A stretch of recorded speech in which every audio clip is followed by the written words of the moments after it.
আসসালামু আলাইকুম রহমতুল্লাহি ওয়া বারাকাতুহু। আজকে আমি আপনাদের সামনে আরেকটি বেজোস নিয়ে উপস্থিত হলাম। যে বেজোসটি আমাদের শরীরের জন্য অত্যন্ত কার্যকরী। তো ভিডিওটি যদি ভালো লাগে লাইক এবং কমেন্ট এবং শেয়ার করবেন। আজকে যে বেজোসটি নিয়ে আলোচনা করব, বেজোসটির নাম ইউনানি ভাষায় বলা হয় গুলে সুরখ, বাংলা ভাষায় বলা হয় গোলাপ ফুল। এই গোলাপ ফুল প্রাপ্তিস্থান কোথায়, কি কি রোগের জন্য কাজ করে, কতটুকু পরিমাণ খাওয়া যায় তা নিয়ে আজকে আলোচনা করব। গোলাপ ফুলের প্রাপ্তি স্থান বাংলাদেশ সহ পৃথিবীর বিভিন্ন অঞ্চলে 30টি প্রজাতির গোলাপ ফুল পাওয়া যায়। বর্তমানে 9 প্রজাতির পাওয়া যায়। এই গোলাপ ফুলের বর্ণ হলো 3 প্রকার হয়। গোলাপ ফুল লাল হয়, সাদা গোলাপ হয় এবং গোলাপি গোলাপ হয়। 3 প্রকারের গোলাপ হয়। আমি আজকে যেটা নিয়ে আসছি এটা লাল গোলাপ, এটা শুকনো লাল গোলাপ যেটা আর কি, কারণ যেহেতু কাঁচা গোলাপ পাইনি সেক্ষেত্রে শুকনো গোলাপ।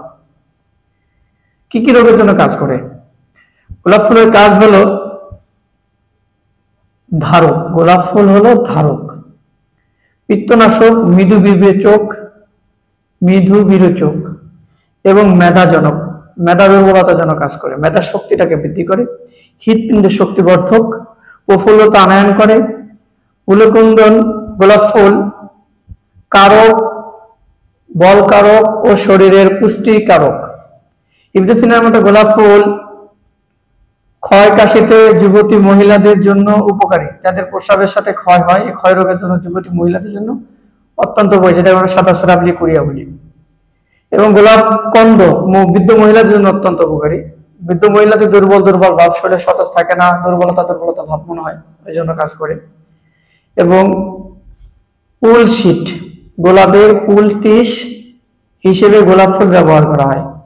অনেকের যকৃতে ব্যথা, অশ্বরোগ, ফোড়া, পেট ব্যথা এবং কি পিলাহ, গলা ব্যথা এবং মুখের ঘরোয়া পুলটিস হিসেবে গোলাপের কাজ করে। অনেকের বরণ থাকে নাক মুখে, সেক্ষেত্রে গোলাপ যদি ভালো করে বেটে, আরো মিশ্রণ আছে কিছু দ্রবণ দিয়ে, এটা নাক মুখে দেয়, বরণ দূর হয়।